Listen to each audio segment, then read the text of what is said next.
جمعہ کا دن ایک بہت ہی بابرکت دن ہے۔ یوم جمعہ کی اہمیت ابتدا ہی سے ہے۔ صحیح بخاری کی ایک روایت میں آتا ہے، حضرت ابو ہریرہ رضی اللہ تعالی عنہ سے مروی ہے کہ رسول اللہ صلی اللہ علیہ وسلم نے فرمایا، وہ بہترین دن جس پر سورج طلوع ہوا جمعہ کا دن ہے۔ اسی دن حضرت آدم علیہ السلام تخلیق کیے گئے، اسی دن جنت میں داخل کیے گئے اور اسی دن وہاں سے نکالے گئے، اور قیامت واقع نہیں ہوگی مگر جمعہ کے دن۔ تو اس سے پتہ چلتا ہے کہ جمعہ کا دن اسلامی تاریخ میں اہمیت کا حامل ہے۔ اس دن میں سب سے اہم کام جو ہمیں کرنا ہے وہ نماز جمعہ کا اہتمام ہے۔ نماز جمعہ مردوں کے لیے ایک فرض عبادت کی حیثیت رکھتی ہے۔ حضرت جابر رضی اللہ تعالی عنہ سے روایت ہے کہ رسول اللہ صلی اللہ علیہ وسلم نے فرمایا، جو شخص اللہ اور یوم آخرت پر ایمان رکھتا ہو اس پر جمعے کے دن جمعہ پڑھنا فرض ہے، سوائے مریض کے، مسافر کے، عورت، بچے یا غلام کے۔ جو شخص کھیلنے یا تجارت میں بے پرواہ ہو اللہ بھی اس سے بے پرواہ ہو جاتا ہے، اور اللہ تعالیٰ بے نیاز تعریف والا ہے۔ تو اس سے پتہ چلتا ہے کہ جمعہ اپنی نماز جمعہ کے اعتبار سے بہت اہمیت کا حامل ہے، اور سوائے شرعی عذر کے جمعہ کو چھوڑ دینا انسان کے لیے محرومی کا سبب ہے، ایک بہت بڑی خیر سے۔ عام طور پر انسان تجارت اور کھیل کود میں مشغول ہو کر نماز جمعہ سے بے پرواہی برتتا ہے، لیکن ایسا کرنا خود انسان کے اپنے ہی لیے نقصان دہ ہے۔ جمعہ کے دن ایک خاص گھڑی ہوتی ہے جس میں انسان کی دعائیں قبول ہوتی ہیں۔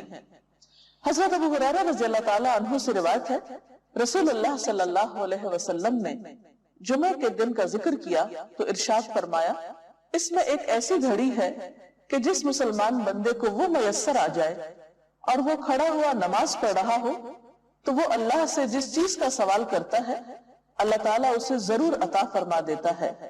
اور آپ نے اپنے ہاتھ سے اس گھڑی کے مختصر ہونے کا ارشاد فرمایا کہ وہ بہت لمبا یا طویل وقت نہیں ہوتا بلکہ وہ ایک مختصر سی گھڑی ہوتی ہے۔ مسلم کی ایک حدیث کے مطابق وہ گھڑی امام کے منبر پر بیٹھنے سے نماز جمعہ کے ختم ہونے تک ہے، اور ترمذی کی حدیث کے مطابق یہ گھڑی عصر سے لے کر سورج غروب ہونے تک تلاش کی جائے۔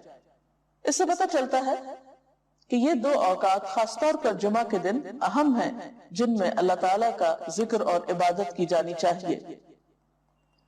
نماز جمعہ کے علاوہ کچھ اور کام بھی جمعہ کے دن خاص اہتمام کے ساتھ کیے جانے چاہیے۔ ان میں سب سے پہلی چیز طہارت و پاکیزگی کا اہتمام اور اس کے لیے غسل کرنا۔ حضرت ابو سعید خدری سے روایت ہے کہ رسول اللہ صلی اللہ علیہ وسلم نے فرمایا، جمعہ کا غسل ہر بالغ شخص پر واجب ہے، یعنی اس سے اس کی اہمیت کا اندازہ ہوتا ہے۔ حضرت سلمان فارسی کہتے ہیں کہ نبی صلی اللہ علیہ وسلم نے فرمایا کہ جو شخص جمعہ کے دن غسل کرے اور جس قدر اس کے امکان میں ہو طہارت کرے، پھر تیل لگائے یا اپنے گھر کی خوشبو استعمال کرے، اس کے بعد جمعے کے لیے نکلے اور دو آدمیوں کے درمیان میں جو مسجد کے اندر بیٹھے ہوں تفریق نہ کرے، یعنی بیچ میں سے ان کو نہ کاٹے، پھر جس قدر اس کی قسمت میں ہو نماز پڑھے، پھر جس وقت امام خطبہ پڑھنے لگے تو چپ رہے، تو اس کے وہ گناہ جو اس جمعے اور پچھلے جمعے کے درمیان ہوئے بخش دیے جاتے ہیں۔ حضرت اوس بن اوس سے روایت ہے کہ رسول اللہ صلی اللہ علیہ وسلم نے فرمایا، تمہارے دنوں میں سب سے فضیلت والا دن جمعے کا دن ہے، پس تم اس دن مجھ پر کثرت سے درود بھیجا کرو، اس لیے کہ تمہارا درود مجھ پر پیش کیا جاتا ہے۔ اس کے علاوہ سورۃ الکہف پڑھنا۔ آپ صلی اللہ علیہ وسلم نے فرمایا، جو شخص سورۃ الکہف کی تلاوت جمعہ کے دن کرے گا تو آئندہ جمعے تک اس کے لیے ایک خاص نور کی روشنی رہے گی۔ سورۃ الکہف 15ویں پارے میں ہے، اجر و ثواب کے اعتبار سے بہت بہترین سورت ہے۔ اس کی ابتدائی 10 آیات کے پڑھنے والے کے لیے فتنہ دجال سے محفوظ رہنے کی خوشخبری بھی ہے۔ ان آیات کو یاد بھی کر لینا چاہیے۔ نماز جمعہ ایک فرض نماز ہے۔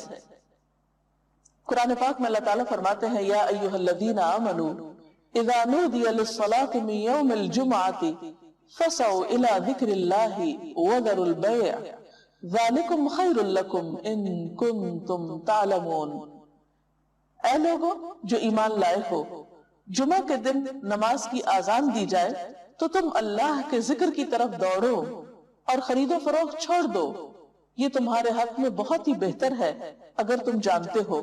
یعنی باقی تمام کام کاج چھوڑ کر عبادت کی غرض سے نماز جمعہ کے لیے مسجد میں حاضر ہونا چاہیے۔ آپ صلی اللہ علیہ وسلم نے نماز جمعہ کی فضیلت بیان کرتے ہوئے فرمایا، جس نے وضو کیا اور اچھے طریقے سے وضو کیا، کیونکہ بعض اوقات ہم تیزی میں وضو کرتے ہیں، کونیاں خشک چھوڑ دیتے ہیں یا پاؤں کی ایڑیاں خشک رہ جاتی ہیں، یا اسی طرح چہرے کو پوری طرح نہیں دھوتے یا صاف نہیں کرتے، تو اس سے وضو صحیح طور پر مکمل نہیں ہوتا۔ تو آپ صلی اللہ علیہ وسلم نے اچھی طرح وضو کرنے کا حکم دیا، فرمایا کہ پھر وہ شخص جمعہ پڑھنے کے لیے آئے اور کان لگا کر خطبہ سنے اور خاموش رہے تو اس کے اس جمعے سے دوسرے جمعے کی درمیانی مدت اور مزید 3 دن کے گناہ معاف کر دیے جاتے ہیں۔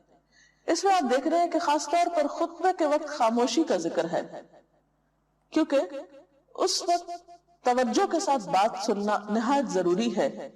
ایک اور حدیث میں یہ بھی آتا ہے کہ اگر کوئی شخص کسی دوسرے کو خطبے کے دوران یہ کہتا ہے کہ تم چپ ہو جاؤ، یعنی چپ کرانے کے لیے بھی بولتا ہے، تو اسے بھی ایک لغو بات شمار کیا گیا اور ناپسندیدہ قرار دیا گیا۔ نماز جمعہ نہ پڑھنے والوں کے لیے آپ نے وعید بھی سنائی۔ حضرت ابو ہریرہ اور حضرت ابن عمر سے روایت ہے، انہوں نے رسول اللہ صلی اللہ علیہ وسلم کو اپنے منبر کے تختوں پہ یہ فرماتے ہوئے سنا کہ لوگ جمعے چھوڑنے سے باز آ جائیں، ورنہ اللہ تعالیٰ ضرور ان کے دلوں پہ مہر لگا دے گا، پھر وہ یقیناً غافل لوگوں میں سے ہو جائیں گے۔ اور غافل دل تو پھر ایک بیمار دل ہوتا ہے، انسان کے اپنے ہی لیے تکلیف دہ ہوتا ہے۔